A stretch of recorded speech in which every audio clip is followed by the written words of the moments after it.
When you're talking about overcoming we're fine as an objection, it's a marketing, if you want to say objection. So you use things, that's why you use educational direct response marketing for lead generation, and provide useful information instead of leading with or pitching IT support and services. So, for example, we don't call prospects up and say we have marketing services and a membership and a workshop you can go to and it's really good and do you want some?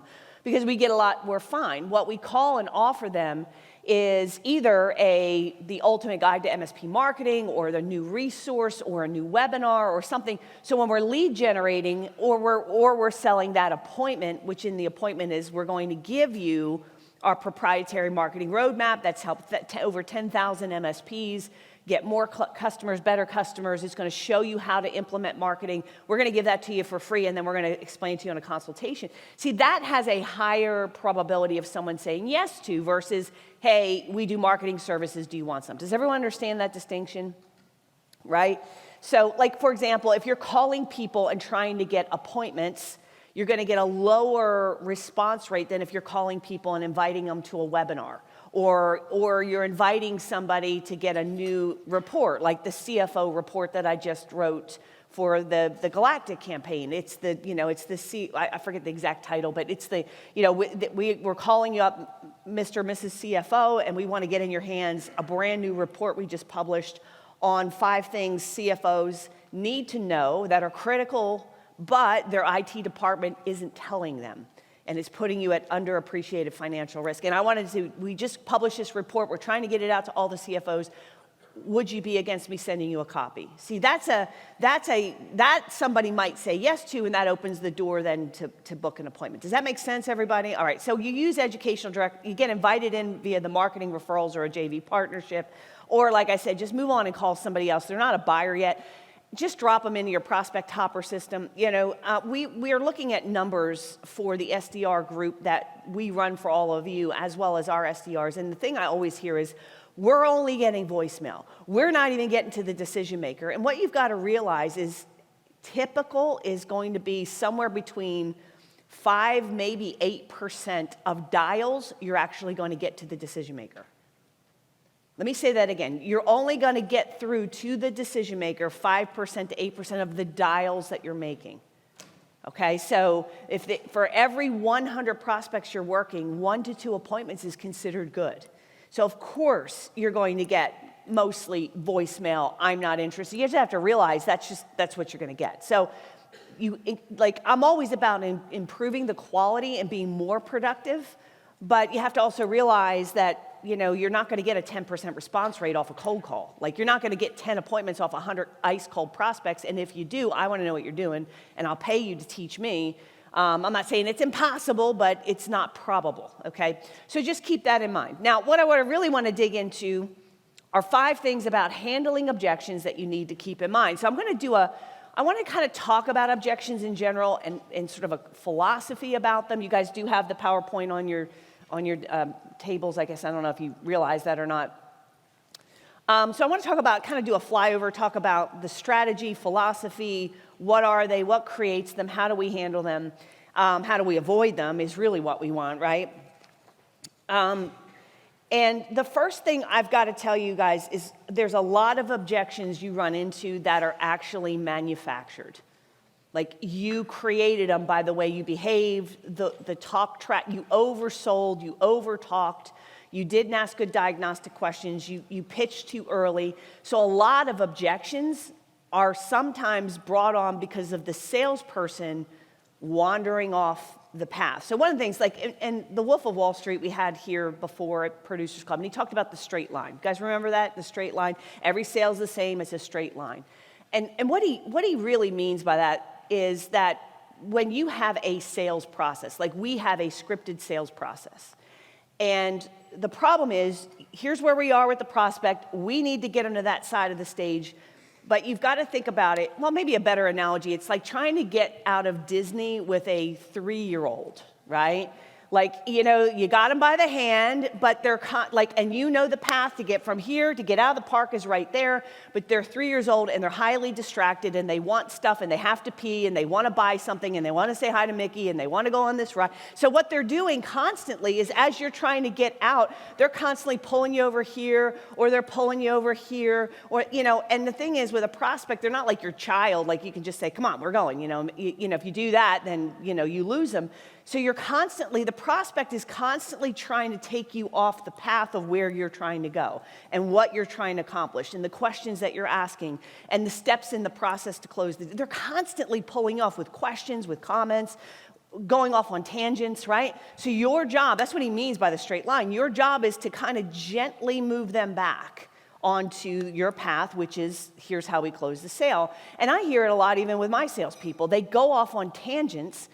And it's like, where did that come from? And they're saying something, and it's completely off script, and it's completely out of the blue, and then that ends up then, not only did they go off the path, now the prospect follows them off the path, and now they're off the close. Does that make sense? So you got to be very diligent about thinking about, not wandering too far, not letting the prospect wander too far, because every interaction you have with a prospect, or a prospect has with you and your organization, is either increasing their confidence in your capabilities, in your competence, in the trust that they have with you, or it's decreasing it.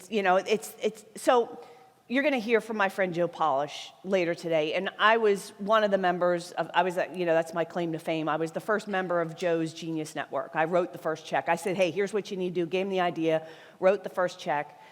And so when I would go to the Genius Network events, as you guys know, I'm a good salesperson from stage. So I know how to pitch from stage. I know how to build a presentation that ends not with applause, but with people pulling out their wallets and their credit cards and buying stuff. I'm very, very, very good at that, right? And so when I would go to the Genius Network event, everybody would say, Robin, we want to hear your close. We know you're really good on stage. Show us how you close from stage. And my answer was, well, I can show you my close, but if I don't show you everything I did before that close that made the close work, you won't get the same result.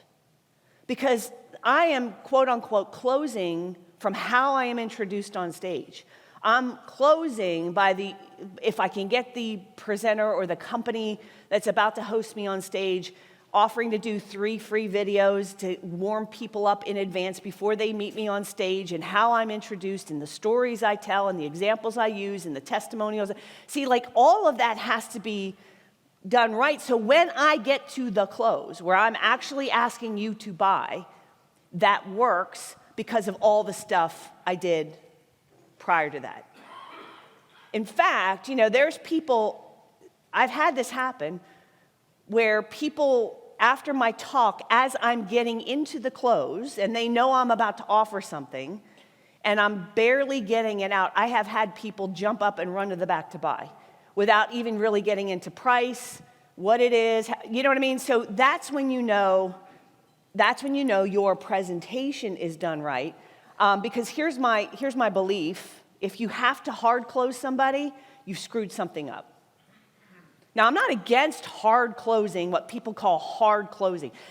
There's a difference. See, hard closing, there was, so recently, and I won't name names, but recently, if I name the person, you'd know the person, and they did a big launch webinar, and I was on it, and I'm always looking to learn, so I'm always watching, just like, you guys, I'm watching videos, I'm always trying to learn things, and there was a program they were offering, it was about a $40,000, $45,000 program, and I was actually genuinely interested in attending this program. Salesperson calls me, and and they say, "Hey, the question was, have you gotten enough information to make a decision?" And I said, "Well, I don't know. I have a couple of questions. I needed to know the dates, because dates for me are very important because I run a shit ton of events, and if I can't even get to the physical event, it doesn't matter how great it is. I can't physically be there. I can't, buy." So this guy just, he wouldn't answer my questions.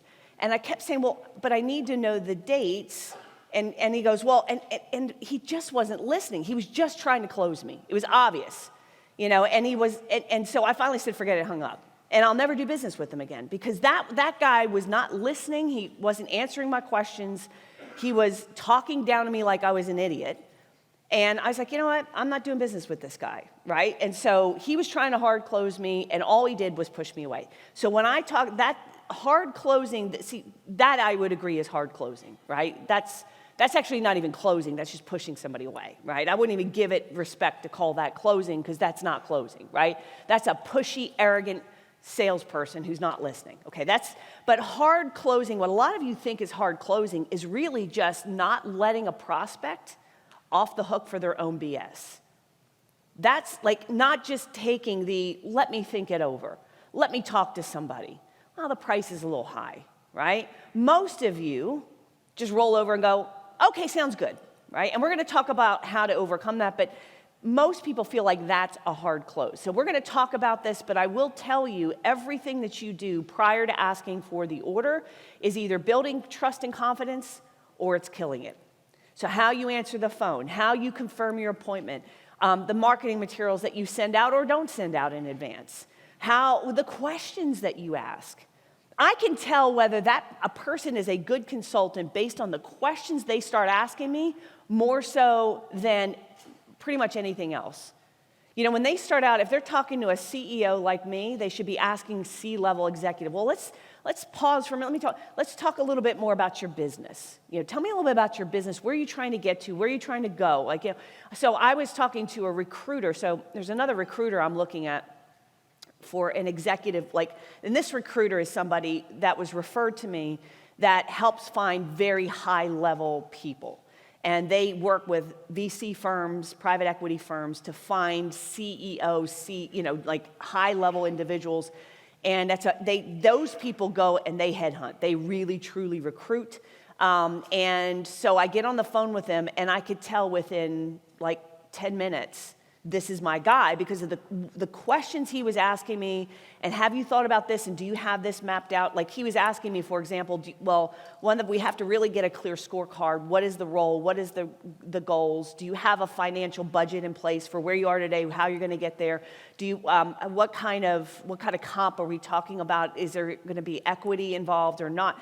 Just the questions this guy was asking me, I instantly knew he knew what I was looking for, because he was asking me the right kinds of questions. So again, if you have to hard close, you screwed something up. And like I said here, every interaction you have with a prospect, beginning from the way you introduce yourself, how you start asking questions, is either increasing confidence or decreasing it, all right? The second thing I want you to understand is there's a difference between a sales objection and a sales obstacle. Now, we're getting into really kind of nuances and details, but an objection happens truly after you have presented an offer and a solution and a price, and you're asking them to buy, okay? Now, an obstacle is something that they say and they might say it early in the sales process, but that is going to be a problem later on. Do you guys know what I'm talking about, right?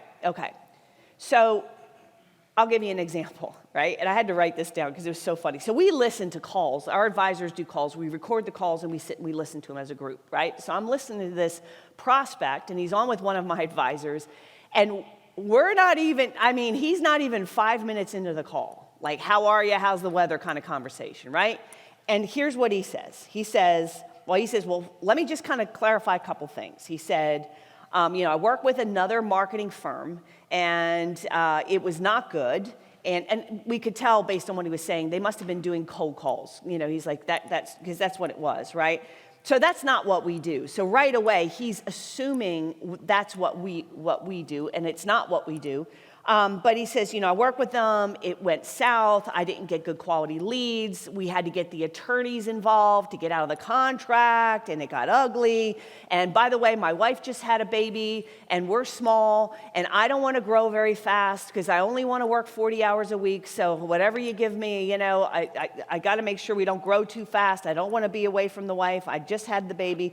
By the way, because of those things, I want to be able to pause my contract at any point No matter what your fault might, I want to be able to pause my contract and jump back into it whenever I feel like it. I want an easy out so I can get out of it if I don't like it or for any reason. And by the way, I'd like also a month or two free trial. I was like, yeah, would you like that? I told my advisor, I said, you should have offered that, like, do you want to have sex with my wife too? I'll throw that in. I mean, anything else?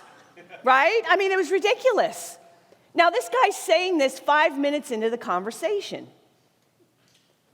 And so there's a whole lot there, right? He just puked up a whole lot of limiting beliefs and baggage, because that's what that is. He doesn't even know us. Like, we haven't even offered him anything yet. We haven't talked about contracts. We haven't done it. So, okay, slow down, Brushfire. How about we just have a conversation? I don't even know if we can help you, because I have no idea what your goals are. I don't know what your resources are. I have some idea. You kind of told me a little bit about what your goals are, but I don't even know what you're looking for, what you need, what your expectations are. So why don't we just kind of set that aside and just have a conversation, okay? So that's what obstacles are. So obstacles for some of you might be, I don't want to get into a contract. Has anyone heard that from a prospect early on? Okay, great. I'm already in a contract. You've heard that, right? We don't want to spend a lot of money. Have you heard that early on in the conversation, right? We're just exploring our options right now. We don't plan on making any decision. We're just kind of exploring our options right now. You might hear that. Or I just want to quote, I don't need to meet with you. Just respond to my RFP, right? Don't want to have a conversation. Don't want to meet you. I don't know who you are, but I want to turn over my IT with you with no meeting, no investigation, no nothing. Just give me a quote, right? Or they don't want the CEO involved, something like that. And that's going to be a problem because the person you're talking to probably maybe or maybe not doesn't have the authority to make that decision, right? So, and by the way, Austin, I'm not seeing the second slide. I'm seeing the same slide twice. So if you could, there you go. Okay, perfect. So now there's probably others. Okay? And so what I'm going to recommend is when a prospect sort of lands something on you early on in the sales process, and it's going to be an obstacle later on or it's going to come up later on, what you want to do is you want to air it out. And I want to give Mike Cosper, my sales manager, a shout out for this because he kind of came up with this acronym, right? So the first thing you want to do when you air it out is you want to address it. You don't want to ignore it. Excuse me. So, if somebody says to you, we don't want to get into a contract, or we don't want to spend a lot of money, you don't want to just go, okay, no problem, and move on. Because you got to hit the pause, and you got to acknowledge it, and you got to air it out. Okay, now, so first of all, just don't ignore it. That's number one, okay? Number two is you want to investigate it. And you do that by asking questions or using labels. So do not make an assumption that, like somebody might say to you, I don't want to be in a contract.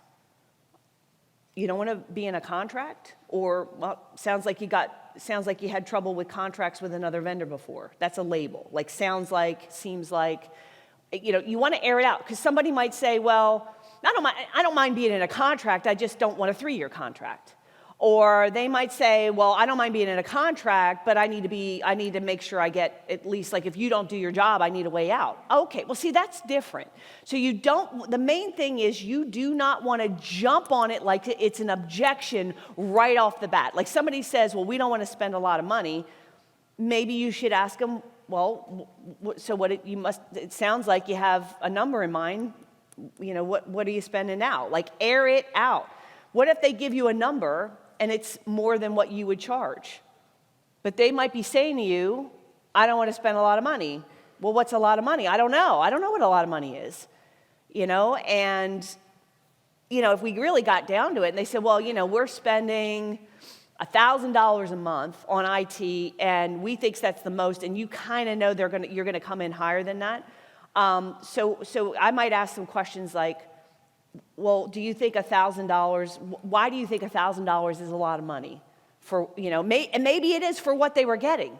Maybe they're saying that because the value that they were getting for that $1,000 is the problem, not necessarily the $1,000 a month. But people don't know how to articulate things very well. Most people, you ask, like, they're not great at conversation. They're not good at explaining things. So you say, well, how's your day? Great. I mean, people just aren't very good at explaining or talking. So you have to ask some questions, use some labels, and then the third step is you got to resolve it and resume the sale, right? Now, resolving it again does not mean you start selling and trying to convince them why you're worth more money and how the value you do and all those things, because it's maybe too early for that. What you're trying to do is talk through their concern in a very logical, non-emotional way to see if at least they can be open-minded. Because if let's say they're landing on you in the first phone call, you haven't even gone out and then done discovery, right? So if they say $1,000 is a lot of money and you kind of investigate it and they're like, look, we're bootstrapping this, we're we're penny pinching. I really want to get our spend down to more like $500 a month, not $1,000 a month. And, I would investigate it a little bit more. And if you get the sense that no matter how good you are and no matter what you can do, that they're just not going to spend more than $1,000 and you're like, this person's going to be more in the $2,000 range, then that might be one you might walk away from. But this process is not easy. And it's not something I can just script out because it takes a little bit of skill in order to know how to sort of ask questions and, well, what if this and what if that? But there are some cases where you might want to walk away because you just can't provide what they're looking for. And now you can do it in a non-arrogant way. Well, I can tell you, based on the size company you are, where you are, really you should be spending somewhere between, $140 a user to maybe $200 a user. That's like the national average. So a company like you really technically should be more than $1,000. You should be more like $1,500, in general. Now, I understand if you weren't getting the value and you weren't getting $1,000 worth of service, not wanting to spend more, because obviously I would feel the same way, but to provide really good IT support, let me ask you a little bit more about what you're looking to accomplish and what are some of the challenges. See, I would dig a little bit, but I would go in at a way where I would explain, here's what you might be looking for, here's why you might reconsider that position. If they're just hard, no way, we're broke, we don't have the money, we're so poor we can't pay attention, you might want to walk away. But I would be very careful to walk away too quick. Because some of these objections, people have just been burned, they've been disappointed, they don't know what they don't know what good is, all those things, and you might end up walking away from a prospect that could be a good prospect, okay? And if you have common obstacles, you might want to sit and script something out. So for example, right, and this is I think this is on your table. I know the it's in the objection handling script that's on the table as well. So I forget, I don't know what page it's on. But so let's say, for example, the decision maker won't meet with you for the discovery meeting or the closing meeting. Let's say, for example, you're dealing with an office manager or a general manager or somebody like that, and they're saying to you, you know what, boss told me I'm to meet with you, I'm supposed to get 3 quotes, and I'll take it back and I'll handle it, I'm perfect, I'm the one to deal with. And you know that's an obstacle, and that's gonna come back and hurt you later on, okay? So here's a mini script, and you don't have to get it verbatim, but in general, I appreciate your position on this, and from my experience in doing this for dozens of clients, I know that not having your CEO in this meeting is gonna end up being a problem for 2 reasons. First, in my 10 years of doing this, I've never met a CEO who didn't want to get involved at least some level in the decision about who they outsource their IT to, or who wouldn't have questions at the very least about who we are and what they'd be paying for. And if they aren't in the meeting, that'll put you in a position to try and answer those questions about us and our solutions that you probably won't be able to answer. Second, and this is more important, there are some decisions that need to be made regarding your risk and tolerance for a cyber attack, for downtime, data loss, budgeting, even regulatory compliance. that I absolutely need to get your CEO's involvement in, and that's why I require them to be in the meeting. It would be irresponsible of me to make any recommendations or sell you any type of service without their direct involvement, because these are important decisions that carry serious financial consequences that neither you nor I should be making for your CEO, or worse yet, assuming. So for those two reasons, I need your CEO in the meeting and involved. What would you like to do? See, you can explain something like this. Now, they might say, tough nuts, he's not going to be there, she's not going to be there, I'm telling you, I'm the decision maker. Okay. Now, at that point, you need to make a decision. And I cannot tell you, like, always do this or always do that. This is kind of one of those areas you're just going to have to make a decision. But don't just say, okay, let me go out and not meet with the CEO. At least make an attempt to get them involved, right? Now, like, again, let's say, for example, it's a larger organization and you're dealing with the COO. You might lean in favor of saying, I'm going to go out and meet with them, but at some point I would like to have a conversation with would you be against me having even a quick 15, 20-minute conversation with your CFO and your CEO? No, I wouldn't be opposed to that. I'm happy to deal with you, I'm happy to work with you, that's fine, but would you be against, use a Chris Voss, would you be against me having a conversation? At least try. Now, if it's a secretary, and you know that, and they're just looking for quotes, again, you may or may not want to play that game, all right? And there's some reasons why you might want to get in there and get a quote, because maybe it's in your vertical, maybe it's a referral. Sometimes let's say it's a referral that's acting this way. You might just be nicer or play along because they were referred by somebody who's a good client of yours and you don't want to piss them off, right? So that's what I'm saying. There's a lot of nuances that go into this, and I know everybody wants the hard, fast, black or white rule, and there really isn't. It's kind of one of those things that as you become more skilled at talking to people, understanding their motives, like you might say this to the secretary, for her, just think about it from her perspective. Her boss came to her and said, get 3 quotes from IT companies and come back to me, right? She's trying to just do her job. She's not trying to be difficult. She might not realize that compliance and cybersecurity and risk and downtime and all that, she might not know, because the boss didn't say anything about those things, right? So you might just need to help her, right? So don't be mad at her, don't be mad at the organization, but you got to have these kinds of sound bites, all right? Or an example would be, let's say somebody says, well, we're just exploring our options right now. We're not going to make a decision anytime soon. So if somebody says that to me, I would not immediately go into, well, why don't we just reschedule for a time when you're ready to spend money because I'm an important person and I don't want to deal with plebs that aren't going to write checks. That's not like a good response, right? So you want to have something a little more elegant. I'm always going to ask questions, okay? So, okay, great. Would you be opposed to me asking you a couple questions? Always use, you guys know Chris Voss uses, always no-oriented questions. So who are you using for IT right now? It's a good question, right? And what are they doing for you specifically? And are they doing this? You might kind of probe a little bit. Are they doing this? Are they doing that? Are they doing this? Are they doing that? When was the last time you had somebody conduct a third-party assessment of your environment to make sure they're actually doing those things? That might be a good sort of question to throw in there, right? What's causing you to start looking at alternative companies? Where are they screwing up? And I would literally say it that day. Where are they screwing up? Because you're looking at alternative companies, and then dig for problems and unhappiness. So now you're starting to get a better picture of where things are. And so when are you looking to make a change? When are you looking to transition to another provider? And let's say they say 6 months. Okay, so why 6 months? Now maybe they've already told you, they say we're in a contract, Some of these questions, obviously, they might give you this information, you don't have to ask it, but make sure you know these things, right? If you don't know it, ask for some questions. And then how I would wrap it up, I'd say, well, how are you hoping I can help you today? Right? If this is my initial conversation and that was the obstacle, well, how are you helping them?